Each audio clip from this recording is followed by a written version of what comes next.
4 minutes left in Game 7 of the NBA Finals. Your team is down 1. The arena is so loud you can't hear yourself think, and that's actually a problem because the coach just called your name. Yours, not the star, not the all-star next to him. You, the 12th man. You've been in the league 11 years. You have averaged 5 points a game your entire career. You are wearing warm-ups that, until tonight, you assumed were going to be your wardrobe for the rest of your life. And right now, 20,000 people, 4 cameras pointed at you. Your mother's somewhere in section 218. The coach just looked down the bench, made eye contact with you, and said one word: go. So we're going to do something. We're going to live inside the next 4 minutes, together, from your point of view, from the bench to the scorer's table to the free throw line to whatever happens after the buzzer. This is what it actually feels like to be the 12th man in Game 7 of the NBA Finals. Let's go. So let's back up. 8 minutes ago, you were sitting on the bench doing the same thing you've done in every game for 11 years. You were watching. You had a towel around your neck, you had a Gatorade cup in your hand that you weren't actually drinking from. You were doing that thing where you clap loud after every made basket because the broadcast cameras pan across the bench between possessions, and you have learned, over 1,000 games, exactly when the camera is on you and when it isn't. That's the job. That's what they pay you for. Be ready. Look ready. Stay ready. Don't ever look like you're ready. But tonight is different, because tonight, your starting power forward, the guy who plays your position, just picked up his 6th foul. He's out. Done. Showered, sitting on the bench in his street clothes with a towel over his head because he can't watch. And the only other power forward on the roster has been dealing with a hamstring all series. Coach used him for 38 seconds in the second quarter, and you watched him limp back to the bench and you thought, without meaning to think it, that's going to be me. They're going to need me. You shoved that thought down because the rule is you don't ever expect to play. The minute you expect to play is the minute you forget to be ready. But the thought was there, and now you're sitting on the bench, 4 minutes left, and the coach is walking down the sideline. He's not looking at the floor, he's not looking at the clipboard, he's scanning the bench, and he stops on you. He doesn't even say your name, he just nods at you. You stand up. Your knees feel like they belong to somebody else. There's a thing nobody tells you about being a bench player. When you finally get called in, there is a walk. It's about 6 feet. From your seat on the bench to the scorer's table where you check in. 6 feet, maybe 4 steps. In a regular season game in February, that walk takes you less than 2 seconds and nobody watches you take it. In Game 7 of the Finals, that walk is the longest walk of your life. Step 1, your towel falls off your shoulder onto your seat. You don't pick it up, somebody else will. There's a guy whose entire job is to pick up the towel. Step 2, you peel off your warm-up top, the shooting shirt. You pull it over your head and it gets caught on your ear because your hands are shaking so badly you can't find the armhole on the way down. You yank it. It tears a little at the seam. You don't care. You throw it on the chair behind you. Step 3, you're sweating already. You haven't done anything. You haven't run a single step, but your shirt, the actual jersey, is wet at the collar. Cold sweat wet. The kind of wet that comes from your body realizing what your brain hasn't fully accepted yet, which is that you are about to play basketball in front of 20,000 people and 20 million more on television in the most important 4 minutes of your entire life. Step 4, you're at the scorer's table. You drop down to one knee. You wait. The scorer's table guy doesn't even look up. He's watching the floor, waiting for a dead ball. And here's the moment nobody talks about. That 20-30 seconds when you're crouched at the scorer's table, ready to go in, but the game won't stop. The other team scores. Your team gets the ball back. There's no whistle. There's no foul. There's no timeout.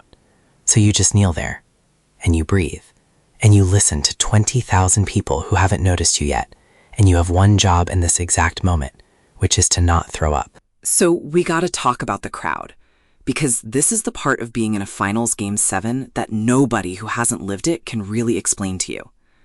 The crowd is not just loud. The crowd is a wall. The crowd is a wall of sound that you can physically feel pushing against your chest. It's not even one sound.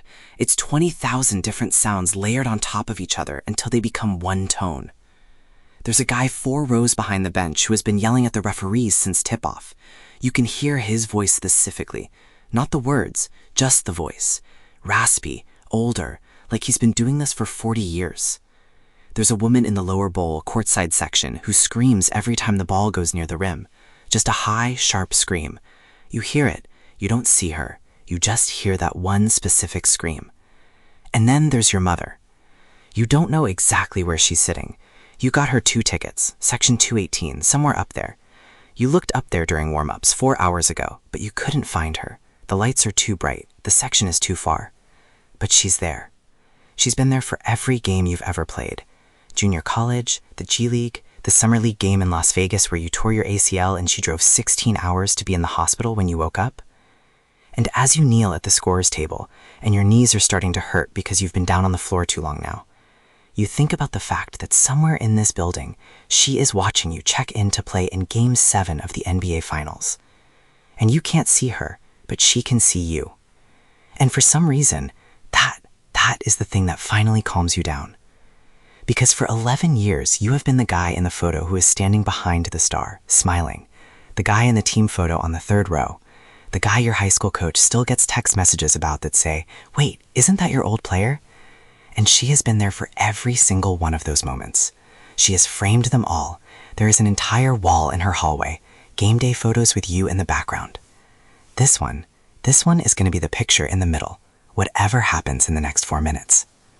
Your knees stop shaking. The whistle blows. Dead ball. You stand up. The referee jogs over, doesn't look at you, just says, "Who you in for?" You give him the jersey number, 23, your starting power forward, who picked up his 6th foul, who is currently watching you from the bench with a towel over his head. You give the referee the number, and the ref jogs back to the scorer's table, and the scorer's table announcer leans into the microphone, and you hear your name come over the PA system. The crowd shifts, not loud, not booing, just shifts. You feel it. The kind of shift a crowd does when 20,000 people simultaneously go, "Who?" and look at the Jumbotron to find out who you are. There's a picture of you on the Jumbotron right now. It is the worst headshot you have ever seen. They took it at Media Day 8 months ago when you were dehydrated and tired and squinting because the lighting guy made you look directly into a softbox. The Jumbotron shows your stat line. 2.8 points per game, 1.1 rebounds, 12 minutes a night. Career high, you scored 11 points on December 14th against a team that was resting all their starters. You remember it. It was the best you'd ever felt on a basketball court. And now your career numbers are floating above your head in Game 7 of the finals, and you can feel 20,000 people doing math in their head. Like, they put this guy in with 4 minutes left, down 1? But here's the thing. Coach didn't put you in because he had to. Coach put you in because he wanted to. Coach put you in because at every single practice for 11 years, you have been the guy who shows up 45 minutes early. You have been the guy who runs the scout team. You have been the guy who, in the film room, knows every play the other team runs, because you've been the guy running their plays all week in practice. You're not in the game because they ran out of options.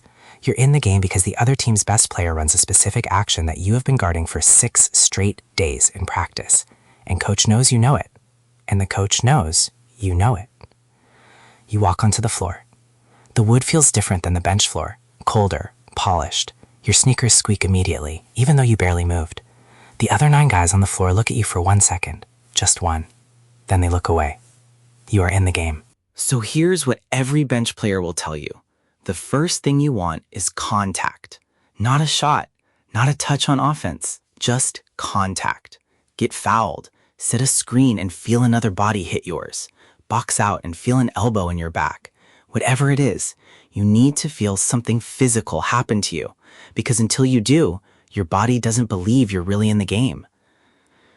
The first possession after the check-in, your team has the ball. The point guard brings it up. You run to your spot. You're on the weak side wing. You're not supposed to touch it. You're supposed to space the floor. Stand there. Be a threat. Don't move. The defender on you is the other team's small forward. He's an all-star. He has 3 more all-star selections than you have career playoff games. He doesn't even look at you. He's cheating off you.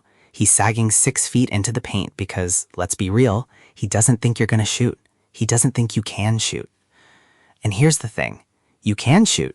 Not great, not amazing, but you've been a 36% three-point shooter your entire career, and you have made every type of corner three on every type of empty practice gym in 12 different cities, and the muscle memory is there. The point guard penetrates. 2 defenders collapse. He kicks the ball out. To you. The ball is in your hands.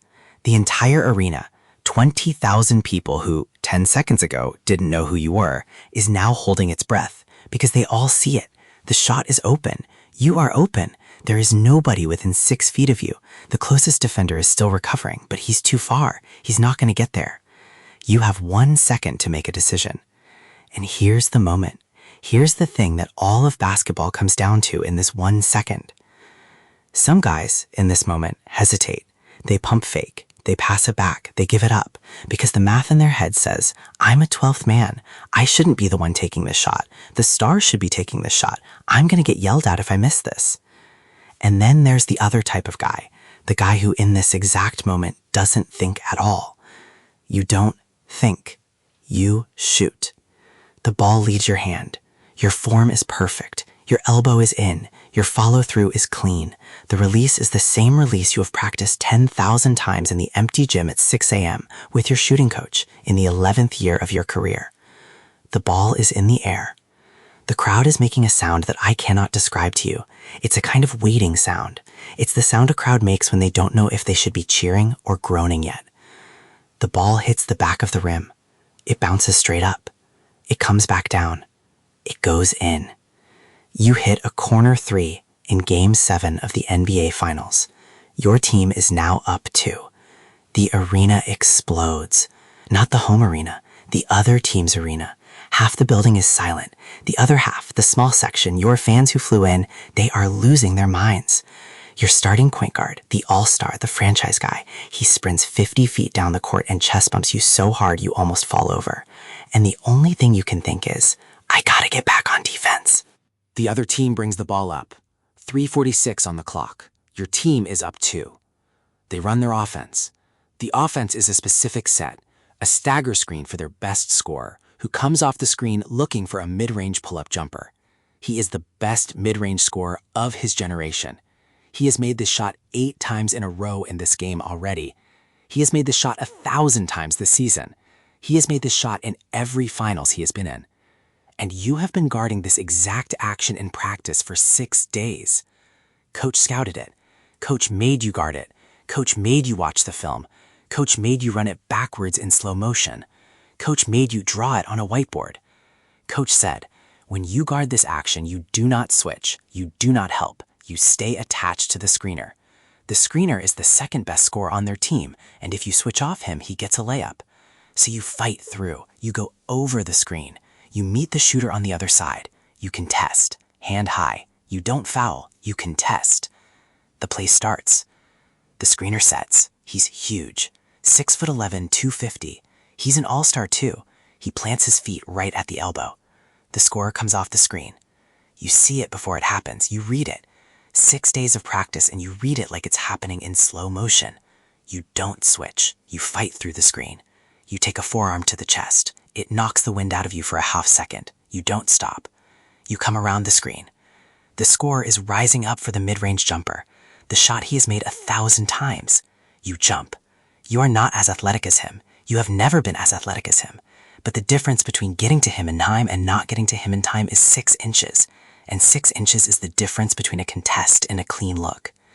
Your hand is in his face, not touching him, not fouling, just there. A finger length away from his eyeball.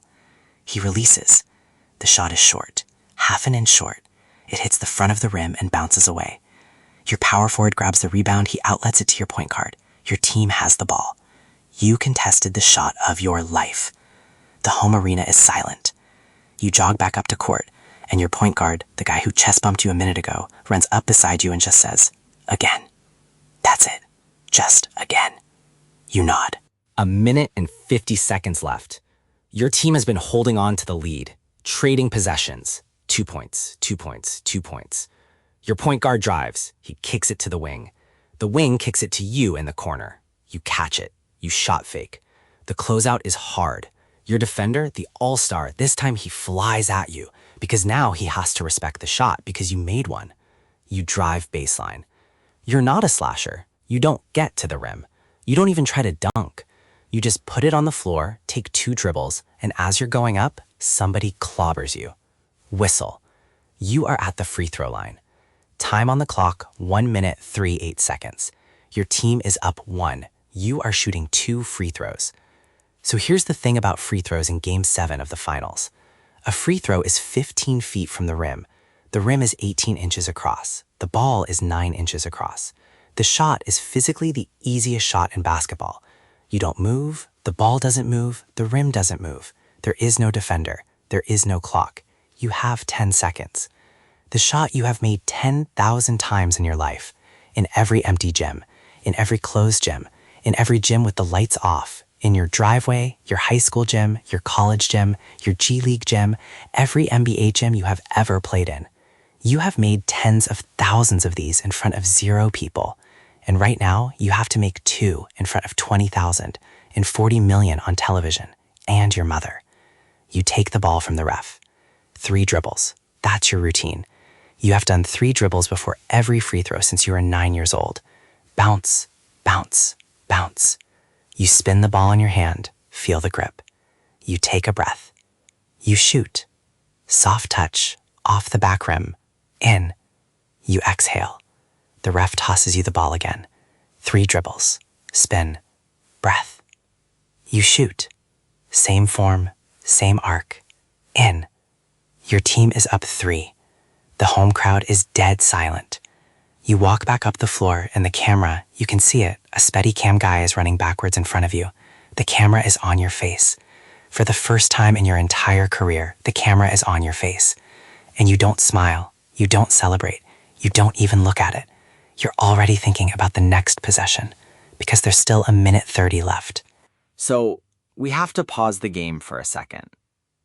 Because, and I want you to really hear this, the 4 minutes you just lived in this video did not happen in 4 minutes of your life. The 4 minutes you just lived happened over 11 years.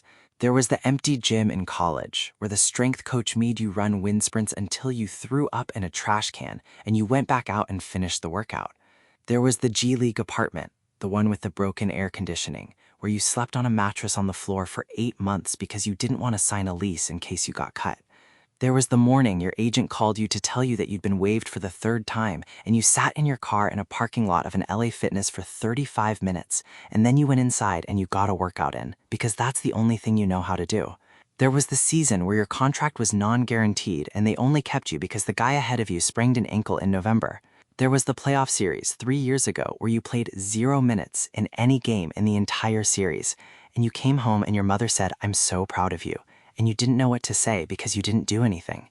And she said, "You showed up. That's what I'm proud of." There was every shooting drill in every empty gym at 6 in the morning where your shooting coach made you take 500 corner threes and you missed the first 100.5 because your form was breaking down and he made you start over. There was the practice where the all-star, the guy who chest bumped you 10 minutes ago, yelled at you for not setting a hard enough screen, and you set the next screen so hard you broke your nose and you finished practice anyway. There was the time you almost quit. There was the summer where you were 32 and you thought, maybe this is it. Maybe I'm done. Maybe I should go coach high school. You didn't quit. You showed up. For 11 years, you have shown up. Every empty gym, every 5 a.m. workout, every film session you weren't required to be at, every practice rep on the scout team, every contested layup you took from a star in practice just to make him better, knowing he wouldn't even thank you for it, every flight, every hotel room, every Christmas you missed, every birthday you missed. You showed up. And it built up, quietly, year by year, like sediment, like layers, like the gym floor under your feet, which is made up of 1,000 different layers of polish and wear and footprints. That's what got you to the 4 minutes you just played. It wasn't talent. It wasn't athletic ability. It wasn't the contract. It wasn't the agent. It wasn't the system. It was 11 years of showing up. The clock hits 000. Your team won. The arena is silent. The other team's bench is sitting down, heads in towels, hands on knees. The home fans are walking out. Your bench storms the court. The point guard runs at you. He picks you up and spins you in the air like you're his little brother. Your starting power forward, the guy who fouled out and put you in, he comes off the bench with his street clothes on and tackles you to the floor. You're on the floor. People are screaming above you. Someone is pouring water on your head. The confetti is starting to fall. You look up at the rafters of an arena where you have been a visitor for 11 years, and you watch the confetti come down, gold and silver and the colors of your team. And you don't really hear anything. You don't really feel anything. You just see your reflection in the polished court next to you, and it's a face you don't fully recognize yet. That's the face of someone who just helped win Game 7 of the NBA Finals. That's your face. Somebody hands you a hat, a championship hat. You don't even know who handed it to you. You put it on backwards. You don't fix it. The interview lady, the sideline reporter, pushes a microphone in your face. She asks you a question. You don't remember the question, but you remember the answer. You say, "I just want to find my mom." And the camera cuts away to your mother, section 218. She is standing. She has her hands over her face. She is shaking. She is crying. And the camera comes back to you, and you are crying too. Not loud, not big, just quiet tears. The kind of tears that come from 11 years of holding it in. For one night, in one game, for 4 minutes, you were not the guy in the third row of the team photo. You were the photo. And listen, there's 100 kids watching this game in 100 different cities. Some of them are the best player on their high school team. Some of them are the kid who never plays. Some of them are the kid getting cut from JV next month. What you just did, what the 12th man on a championship team just did, that is what they're going to remember. Not the star, not the coach, not the franchise. The guy who showed up for 11 years and got his moment. The 12th man. Hey, if this hit you, like the kid you used to be, smash subscribe and tell me in the comments who you are in this story. The star, the bench player, the mom in section 218. I read everyone. We out.